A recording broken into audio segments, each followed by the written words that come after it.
दोस्तों नमस्कार। आज हम बहुत ही अहम मुद्दे पर चर्चा करने वाले हैं। Now when the husband should file the case first. तो जब भी कभी ऐसी सिचुएशन आ जाए कि पति पत्नी के बीच संबंध बिगड़ रहे हैं, संबंध में कुछ ना कुछ खटास आ रही है और आप ये सोचते हैं कि ऐसे संबंध से यह विच्छेद हो जाए तो ज्यादा अच्छा है, तो आप जब डाइवोर्स की तरफ बढ़ रहे हैं तो उस समय क्या क्या रेमेडीज हैं, आपको केस पहले फाइल करना है अथवा नहीं, कि वाइफ को पहले केस फाइल करने देना है। तो यह सब बिंदुओं पर आज हम बात करने वाले हैं। तो सबसे पहले जो भी व्यक्ति अभी नया हमारे साथ जुड़ा है तो वह बेल आइकन को प्रेस कर दीजिएगा, जिससे कि जितने भी वीडियोस जानकारी वाले बनते हैं, जितने भी कानून से रिलेटेड वीडियो बन रहे हैं, आपसे स्किप ना हो। मेरा इस चैनल का उद्देश्य यही है कि आम जन तक मैं कानून को सही सही पहुंचा सकूं कि किस कानून में क्या है, क्या सजा दी गई है और कैसे आप अपने जीवन में अपराध होने से बच सकते हैं या अपराध की परिधि में आने से बच सकते हैं। ये मेरे चैनल का उद्देश्य है। तो आइए देखते हैं सब्जेक्ट के साथ। आप कंटिन्यू करेंगे कि डाइवोर्स केस में क्या हस्बैंड को पहले केस करना चाहिए या वाइफ को। तो दोस्तों जब भी कभी आप इस तरह के केस में आगे बढ़ रहे हैं तो पहले वाइफ को केस करने दें, किंतु यदि आप कंप्लेंट पहले करते हैं तो अपना होमवर्क पूरा कर लें। यदि आप आपका कभी पहले कभी कोई झगड़ा वाइफ के साथ हुआ है या किसी तरह की क्रुएल्टी हुई है तो इसको रिकॉर्ड में लाएं, अपने एविडेंस अपने पास पर्याप्त मात्रा में रखें। आपके पक्ष में कोर्ट आएगी, आपको सुनेगी। अगर इस तरह के एविडेंस आपके पास पहले से हैं, आपने उसको संजो कर रखा है, जब भी कभी आप कंप्लेंट करते हैं वाइफ के पूरा विवरण आपके पास होना चाहिए।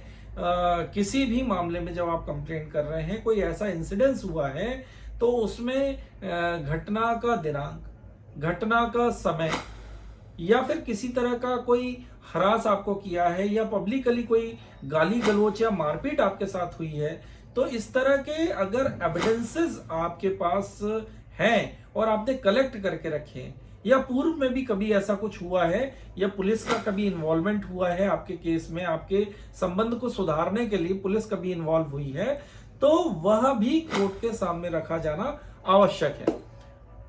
और अब आप किसी तरह की यदि आप इस मामले में बढ़ रहे हैं तो अब आपको करना क्या है मैं आपको बता दूं। सबसे पहला काम है, आपको सफिशिएंट एविडेंस आपके पास होना आवश्यक है।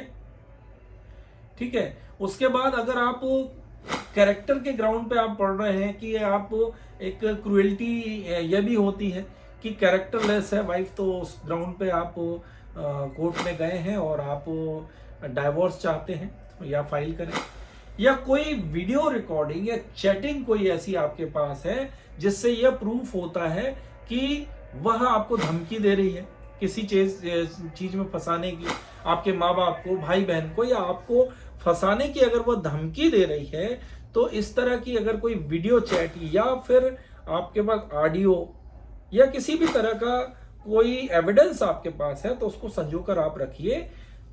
जब भी आप कोर्ट में केस फाइल करते हैं तो कोर्ट आपको पूरी संजीदगी से सुनेगी, सारे मामलों को देखेगी, क्या सत्यता है उसका वह निष्कर्ष भी निकाल सकती है।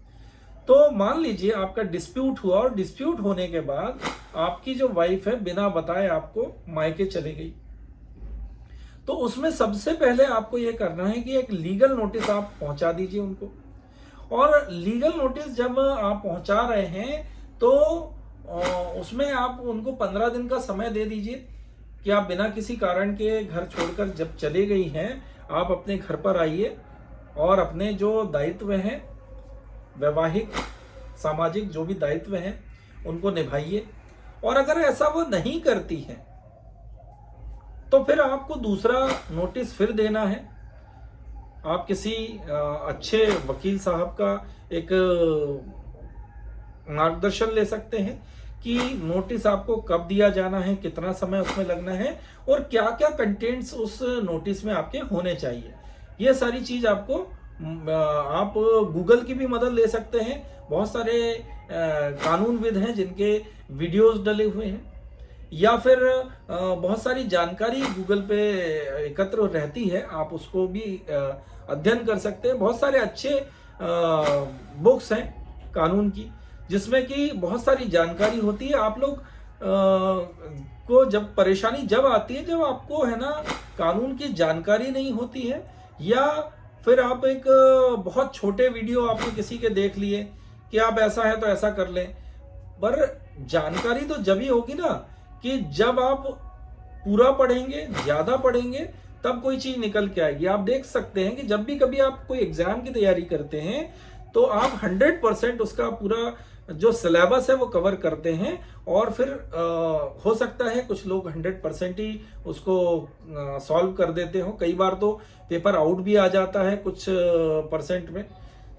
तो जितनी ज्यादा जानकारी होगी उतना अच्छा आपका आप केस लड़ पाएंगे। तो इसलिए बुक्स का भी आप सहायता ले सकते हैं आपकी जानकारी को हासिल करने के लिए।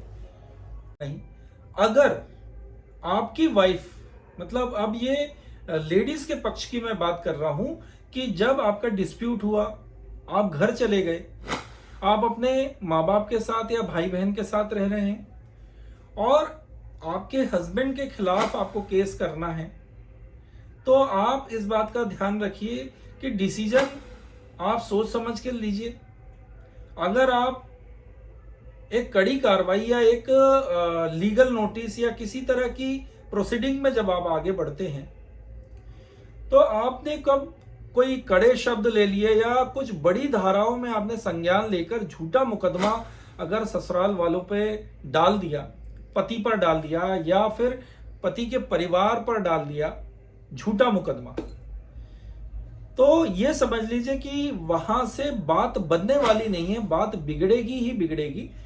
चाहे कोई सी भी संस्था आपके बीच आ जाए, इवन कई बार देखा गया है कि कोर्ट बीच में आने के बाद भी सुलह नहीं हो पाती है और वह परिवार टूट जाता है। तो सबसे पहले यह प्रयास करें कि जब भी कभी कोई आवेदन या फिर कोई डीड या कोई इस तरह की चीज आप बना रहे हैं, या कोर्ट के सामने आप कोई चीज को रख रहे हैं, पुलिस के सामने रख रहे हैं, तो वह बात जो सच हो वही बात आप रखें। अगर झूठ बात आप रखते हैं तो वह परिवार में आगे आपकी वैल्यूज नहीं रह जाती और आपको तवज्जो नहीं मिलती है उस जगह पर। तो आप उसमें फैक्ट को लिखें, जो भी बात सही है। कई बार बस ससुराल पक्ष के लोग या फिर लड़की वालों के इर्द गिर्द जो भी लोग होते हैं वह गलत सलाह दे देते हैं, गलत चीजें डलवा देते हैं आवेदन में। कोई घटना नहीं हुई है उसको भी डाल दिया गया है। अरे ठीक है, आपने उस समय तो डाल दिया, किंतु उसको बताना भी तो होगा कि उस समय पर कौन उपस्थित था, किसके सामने ये घटना हुई है, या कोई आपके पास एविडेंस है क्या इस चीज का। भाई लोग एक आपकी जो आवेदन है आप जो लिख रहे हैं वो तो आपको लिखवा दिया जाता है। कई बार ड्राफ्टिंग कई वकील साहबान द्वारा करा दी जाती है, जिसमें बहुत सारी चीजें लिख दी जाती है, बड़ा जला कर लिख दिया जाता है, या फिर कुछ ऐसी कड़ी लैंग्वेज लिख दी जाती है, या ऐसी धाराओं में केस कर दिया जाता है कि परिवार बनने की जगह बिगड़ जाता है।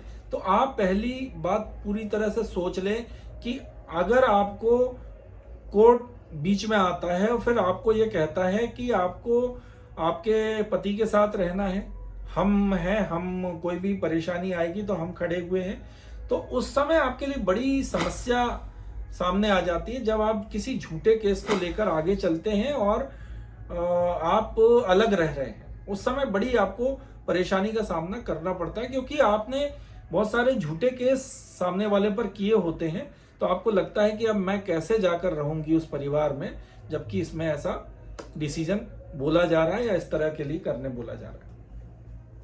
तो अब क्या होता है कि महिला पक्ष से इस मामले में ये संज्ञान ले लिया जाता है, या कई रिश्तेदार हैं या वकील पक्ष के लोग जो महिला पक्ष के वकील हैं वो ये बोलते हैं कि हम तो इनको अब सबक सिखा देंगे, आप चिंता मत कीजिए। तो एक लॉबी है जिनका काम यही होता है, अगर केस नहीं आएंगे तो वकीलों को पूछेगा कौन?